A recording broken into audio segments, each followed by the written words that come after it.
In this Cambridge Marketing College webinar, we're going to talk about writing campaign reports that demonstrate impact.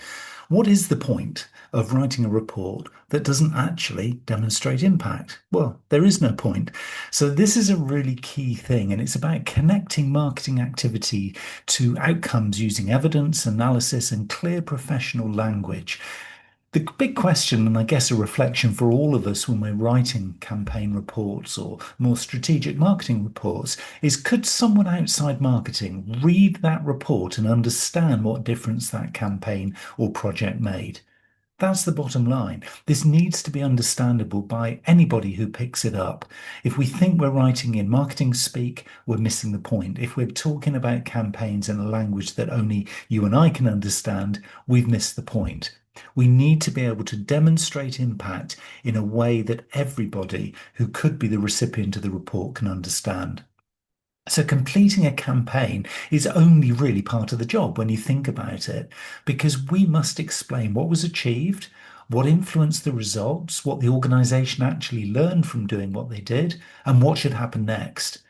So there's a number of different principles in play here that place measurable goals, outcomes, and impact at the center of professional communication and the evaluation of that communication. So the key point, in very simple speak, is that a strong report demonstrates judgment, not just the ability to report. So basically really is all about what am I going to do next and why? Is this giving me the evidence of a next best step? And that's what we're going to focus on in this session. So we're going to look at a structured, clear campaign report style. We're going to link objectives, activities, and outcomes together with the report. We're going to focus on how to select relevant evidence and also explaining results rather than simply listing them. And then writing useful conclusions and importantly, recommendations and next steps, because any business decision maker is going to want that last piece in the jigsaw. So if we just provide them with information, they're not going to be well guided or steered in the right direction. But if we turn that information into intelligence, by which then they can actually make solid decisions, or we can make decisions ourselves, then that is the value that comes from reports that demonstrate impact. So let's just kind of reflect on the reality for a moment. A report is not an activity log. An activity log says we published 15 posts, we sent 4 emails, and the campaign reached 80,000 people. An impact report, that's really what we're talking about, is did we reach the intended audience? Did the people respond as expected? Did the behavior or business performance change? And what should we do differently or better next time? So really what we need to be doing is measure outcomes and impact rather than relying on just outputs such as coverage, visits, or mentions. And you and I know, don't we, if we're being really honest, that that is the easy way of doing it. Just actually giving what happened doesn't really involve much kind of thought. It doesn't involve much time or energy figuring stuff out. We're just kind of saying what happened. So it's easy, it's quick, and well, let's face it, it never has any impact. It never makes a difference. We're always chasing budget and trying to justify our roles. And this is why. So the original kind of objective here is the key. What is the original objective? A report can't demonstrate success unless success is defined at the beginning. A strong objective will identify things like the audience, the intended change, the measure, the time frame, connection to an organizational priority. That's key. Obviously, then we can talk in commercial language rather than just marketing or campaign speak. So an example would be, let's increase qualified inquiries from UK manufacturing companies by 15% during the 3-month campaign. That is a smart objective. So the reflection here, last time you did something like a campaign, was your campaign objective measurable enough to evaluate properly? Let's be honest here, probably not. And I'm thinking about myself here when I answer that question too, and thinking, okay, could do better, must do better the next time. So that's what we're here to talk about today. So a useful model to kind of get this thing moving is the logic chain. Now, this explains how a campaign was expected to work step by step by step. And it's a really useful start because what it does is it begins to put an objective set of measures in a logical order that enables us to turn this information into some intelligence that helps us to say what we're going to do next time, or what the recommendations are, or what a decision that needs to be made. So this logic chain, which explains how the campaign was expected to work, follows a rule or a pattern. It says inputs lead to activities, lead to outputs, lead to an audience response, lead to outcomes, which leads to impact. So 10,000 media budget in a paid search campaign created 12,000 landing page visits that had 620 guide downloads, and 180 qualified inquiries was the outcome, which led to an impact of £240,000 added to the sales pipeline. There it is. There's the story. There's the flow. There's the narrative that the business wants. There is a demonstrable level of impact coming through from the report. We could dress that up in a load of marketing speak, but this is what the business wants to hear. This kind of level of impact. So there are other ways then that we can actually build upon that kind of information, that logic. We can then move to an evaluation model. We can look at outputs, outtakes, outcomes, and impact. So outputs, what the campaign produced or distributed. Outtakes, what the audiences noticed, understood, or felt. Outcomes, what changes in attitude or behaviors we were able to evidence. And the impact, what changed for the organization or wider stakeholders. Now, this framework is an interesting one because it kind of works in parallel to our logic chain there, which is the process of what we've actually done. But this actually then says there's some objective and subjective things at play here. So it links the organization's objectives to communications, to outputs, outtakes, outcomes, and impact. So it kind of covers pretty much everything if it's taken alongside the logic model. So we've got our chain of actions, chain of events that happened, and we can put some data alongside those. But if we go this little bit deeper, this is now going to start to demonstrate impact at a multi-layer perspective. And outputs are useful. Of course they are. We do need outputs. You can't actually evaluate something if it doesn't have outputs, but they are limited. The outputs themselves show the scale and delivery of the activity. So advertisements served, emails delivered, content published, number of people who came to the event, website visits, coverage in media. But they didn't actually in themselves answer the question, did we deliver the campaign as planned? They show what we did, but they don't prove that the campaign changed understanding, behavior, or commercial performance. So they're evidence of activity, which is a start, but they're not automatic evidence of success. So stop talking to great length about what you did. Talk much more about the outtakes. The outtakes are showing the audience response. So from what we did, here's a little brief. And now what happened was that people took from the campaign the message recall, the awareness, the understanding, the sentiment, consideration, intention, perceived relevance to themselves. So this AMET model recognizes that the audience response can involve cognitive, emotional, and behavioral dimensions. Audiences don't just buy because it's cheap. More often than not, they don't buy because it's cheap. They buy because they've got an emotional attachment to the outcome they're going to have from that product or service. An example is 62% of surveyed attendees correctly recalled the campaign's main message. So there's an outtake that showed that this thing made a difference. So the activity was great. Yeah, fine. We did some stuff. Nobody cares what the stuff was. We did some stuff. And the outtake was, look, we made a bit of a difference here. And this bit of a difference then sets us up beautifully to the outcomes, which is showing then some meaningful change, because otherwise people will say, okay, you did some stuff, you saw a bit of a ripple, it had an effect, but then what happened? And of course, it's the outcomes that are the then what happened. Well, it could include, well, we generated this number of inquiries, or this number of applications were completed, or we made this number of purchases. Appointments booked, repeat visits, behavior changed.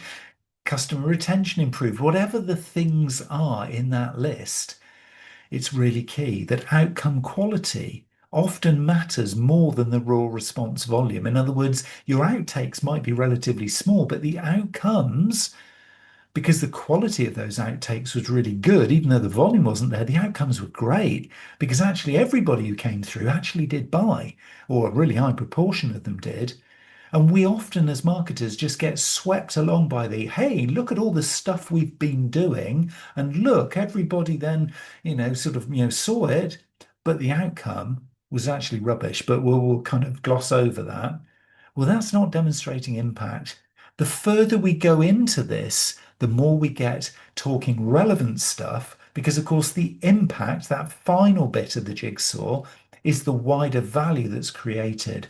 So the outputs, yeah, you did some stuff. The outtakes, yeah, you made some ripples of attention and some changes in behavior. The outcomes, yeah, great. You got some sales, you got some actual commitment, you got some contracts signed.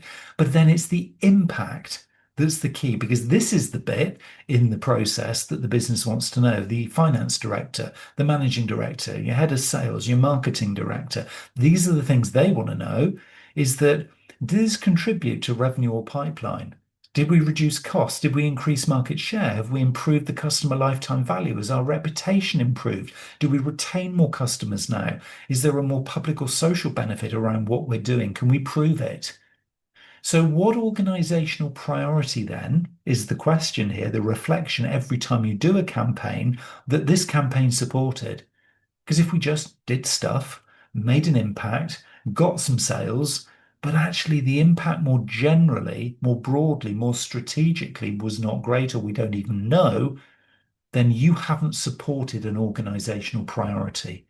And then is it any wonder that your campaign report is not stimulating, well, we need to do more of that. Here's more budget. Or oh, I'm going to give you some more people to support you. Or, well, we need a bigger agency and we need to spend more because this is an investment.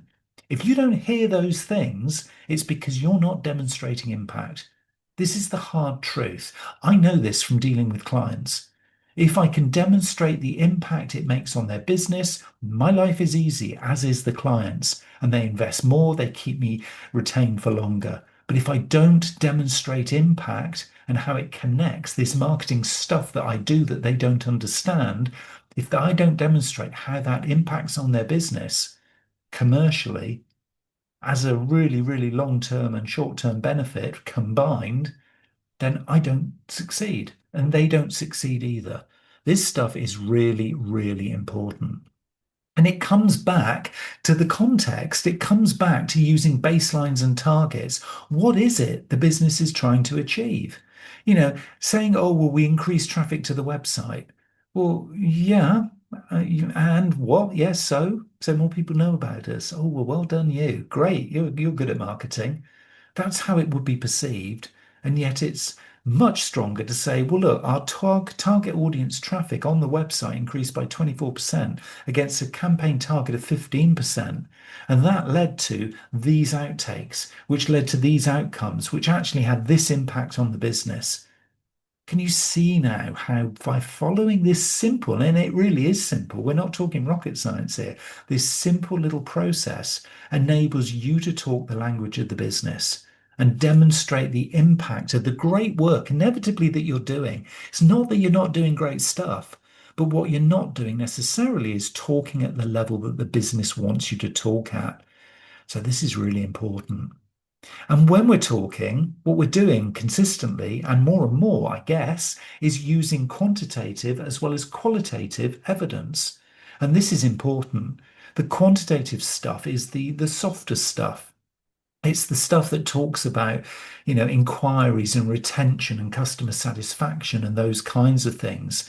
The qualitative comes in at that kind of level. It talks about the things that are kind of softer, but they're building the brand, they're building the profile, they're building the consistency and the trust that customers have in us. But if we just focus on quantitative, and of course, most of the business is going to want you to do that because that's revenue, that's inquiries, that's retention, that's the numbers. Of course, the FD wants that, the MD want that, but you know that there's a balance to be struck here.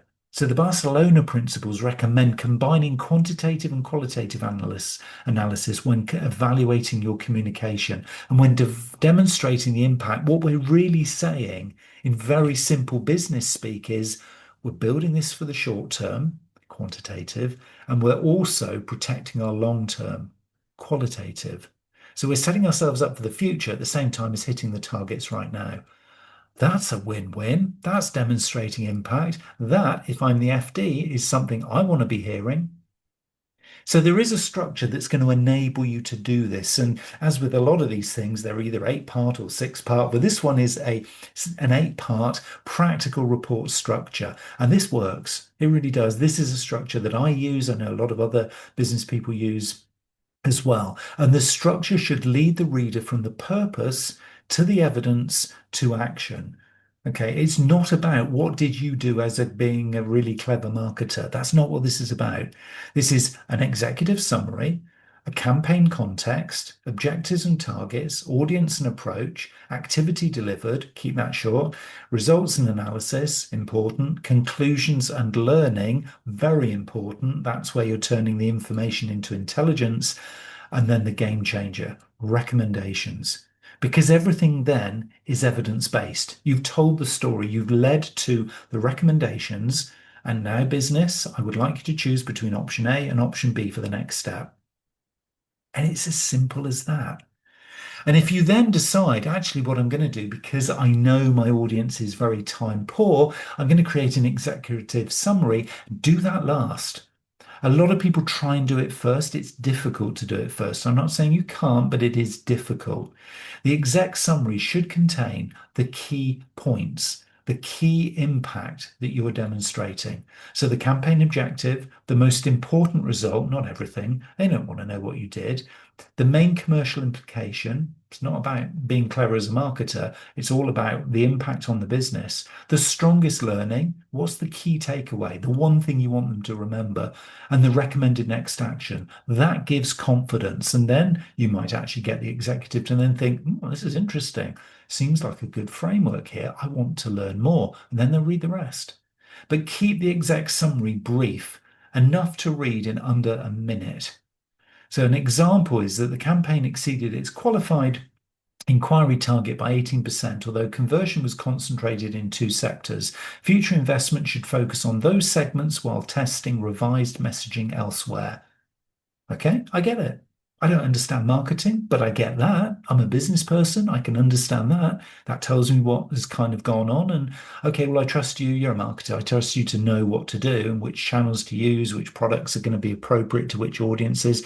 I don't do that. It's not my job. I'm too busy. But yeah, okay, fine. Go ahead. Here's some budget. Here's some resource. That is all you need. It is not about trying to convince people or train people in how to do marketing. It's about aligning your report and your campaign outcomes with the impact on the business.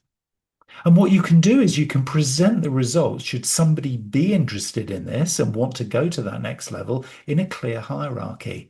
I mean, a useful results table could include things like this. The objective, increased qualified inquiries. The KPI is qualified leads. You've got some numbers and the interpretation then. Target exceeded by 18%. If the objective is improved conversion, the KPI could be landing page rate. You've got some numbers and then you've got an interpretation. Further optimization is needed. The next step, that recommendation that I'm talking about.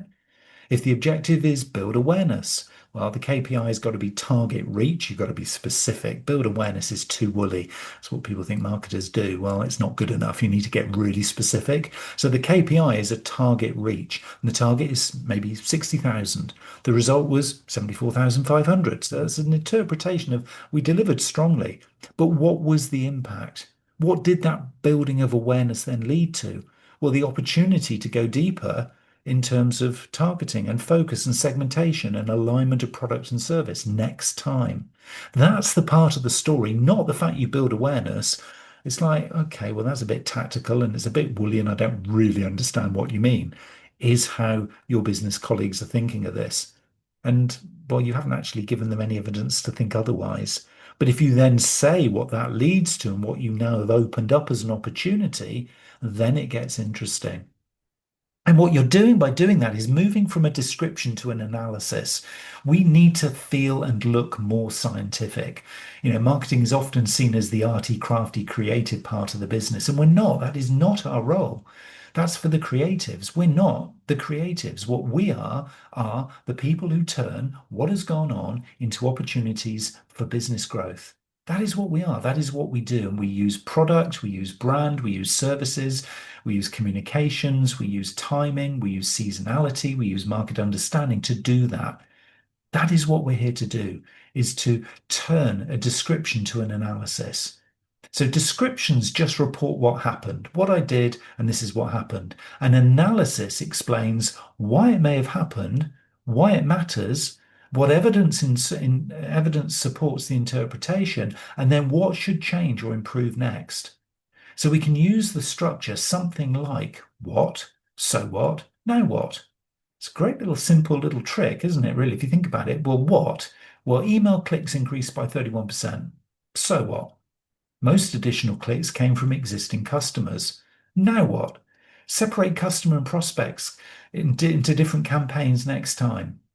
See what happened there? It was so simple. I mean, just saying what, so what, now what enabled us to kind of make a decision. It turned the description to an analysis that has improved how we do it. And how long would that have taken you? A matter of seconds, not even minutes. Description reports what happened, analysis explained why, what, when, and what should change next. That's the key that we're looking here. But you've got to be careful. When you do it, it doesn't necessarily mean that a campaign result proved that marketing caused it. You've got to be thinking more broadly here. If you just go in bullishly and say, well, actually, this campaign has just delivered this month's numbers, and then you completely forget that, well, actually, there was a lot of sales activity focused in this particular area. And actually, if we trace back through the crumb trail of activity, actually, it was sales that did it, not marketing. Oh, well, actually, there was some seasonality here. Look, we look back this time last year. Actually, we did 10% better last year than this year. So don't go claiming that it was all about you. Look, you've underperformed because look at last year. Pricing changes that can maybe, decrease volume but increase value, etc., etc. So consider other things that are happening as you're planning and reporting on and demonstrating the impact of your campaign. Because it isn't necessarily all about just the campaign. It might have caused a lot of that stuff, but it isn't going to be the sole purpose or the sole reason why. So professional language would be the campaign contributed to the increase, and that is definitely much more defensible than the campaign caused the increase. Be careful with your language. If people know more than you do in a particular scenario, you've got to be careful. That's not to say live with fear, but what you need to be doing is actually just making sure you're reporting in the context of the wider organization, the wider sector, the wider industry, what's going on, and not just being siloed in terms of, well, we've done this great campaign, we've changed the world. Well, it probably wasn't just about you, was it? Having said that, though, be confident. I think as long as you're using evidence-led language in your campaign reports and avoiding things like the campaign did very well, engagement was quite strong, customers seemed interested, social media performed best, you can use really precise campaign language. This is about really tuning up the level of professional language you're using. So rather than that woolly, vague stuff, you could say something like the campaign exceeded its inquiry target by 12%. LinkedIn generated the highest proportion of qualified leads. Conversion improved after the landing page change. Survey responses suggest the message increased understanding. I mean, professional confidence, not just from within you, but in terms of how you come across in your reporting, comes from precision, not exaggeration. It comes from using evidence-led information and interpretation. So as long as you've got the stuff to back it up, you're in a strong position. So that's really key. And what we're enabling here is turning weakness really into useful learning. I mean, a good report will not hide disappointing results. I mean, so far we've talked quite positively about stuff, but there will be times when things underperformed. So what underperformed? What evidence do we have as to why? What are the likely explanations behind what actually happened? it almost doesn't matter. I know the business will say to you, well, of course it matters. We spent money and your time. So of course it matters. But what really matters is, well, what did we learn? Because this stuff happens. I've never seen a business that has not had a downside. I've never seen a campaign that hasn't actually had areas it could be improved upon. I've never seen a marketing plan go 100% successfully. So from the things that don't or didn't, or the things that did disappoint, what did we learn? And most importantly, what will we change? This is an ongoing process of improvement. It's an ongoing process that supports learning, innovation, and future planning. An honest report will improve the next campaign, and that's way more valuable than a flattering report that teaches nothing, that every month just reports, we've grown again, we've grown again. Look at us, all the graphs are pointing in the right direction. That is really, really vanity metric reporting because, yeah, you can probably get statistics to back that up, but actually the commercial reality is not demonstrating the true impact, which is at the same time as actually delivering something, continuously learning too. And by continuously learning, we mean writing recommendations that you and others can act on. A weak recommendation, for example, would be something like improve social media engagement. Well, yeah, but what does that actually mean? A stronger recommendation would be test shorter video creative with the 25 to 34 segment over 4 weeks, using completed views and landing page conversion as the primary measures. Because, of course, that is actually telling you what should happen, who should own it, when it should happen, why it's recommended, and how you're going to measure it. So there's a lot stronger of a foundation, if you like, from that style of reporting. And a kind of a worked campaign example that will kind of sort of bring this together would look something like this. The campaign is maybe a college open day promotion. The activity could be paid social, search advertising, and email. The outputs were, well, we saw 210,000 impressions and 4,800 website visits. That's just outputs, though. The outtakes are that prospective students show strongest interest in career outcomes and financial support. Interesting. The outcomes then were that 560 people registered, and we actually on the day had 390 attendees. The impact is that 145 attendees later submitted applications. And our recommendation is make career outcomes more prominent and introduce an automated reminder sequence to improve attendance. Well, look at that. What it's done is it's shown that you're all over this. You've demonstrated the impact that your marketing activity, which nobody understands, has made. So you've got an objective and a subjective set of learning notes here, and you've made a solid recommendation of two areas that could be improved by the campaign and also where things need to, from a process and system perspective, be improved next time. To me, that, and I'm sure that does for you, feels so much more reliable, so much more confident, so much more business focused. And of course, you can have some fun with the creative in there as well. There's a bit of activity there, look, a little bit of search advertising and some paid social and email stuff. Yeah, you can, sort of use your creative juices, but the vast majority of this is scientific, not artistic. And this is where we're trying to get to here as we start to really kind of demonstrate impact. So the campaign report quality check would be, if you're going to do this, before submitting the report, ask, is the objective clear? Have I reported against targets? Have I separated outputs from outcomes? Have I explained why the results matter? Have I acknowledged that there were limitations, we found them, and we're going to rectify them? Are the recommendations specific? Could a non-marketer understand all of the above? And finally, the key one, does the report help somebody to make a decision? That one is absolutely key. We need to get that one in there. That's the report quality check, really in action.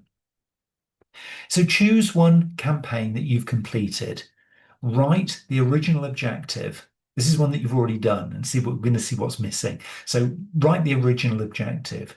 3 important outputs, 2 audience responses or outtakes, 2 meaningful outcomes, if you can find them, 1 organizational impact, and 3 evidence-led conclusions, and 1 specific recommendation. Now, what evidence is currently missing then from your campaign story? Because will I guarantee? No, I will be pretty confident that for most of us, me included, if I was to go through that checklist, and if I answered all of those questions, that something would be able to be improved. All right, I might have done all of those things, but something will be able to be improved. And that's what we're trying to do here. We're trying to hone in on our campaign reports so that they more demonstrate the key and clear commercial impact that they're having. This is not about how did my campaign go. It's not about that at all. You can see that that's given one line. But the rest of the stuff is what's really, really important. And that's what I would encourage you to do is get kind of really immersed in a previous campaign. And then the next time you do one, see if you can actually answer those things. Use that as your checklist and go through that along with that quality checklist and see if you can actually get your report to make a really kind of wow kind of impact with the people you're sending it to. And this could be a line manager, this could be broader or higher within the organization. So the key takeaways to pull all of this together is that a strong campaign report does more than prove that work was completed, because nobody really cares whether you did or didn't or how you did it, because they don't understand it anyway. So a clear campaign report that demonstrates impact will show clear evidence chain of objective to activity, to audience response, to outcome, to impact, to learning, to future action.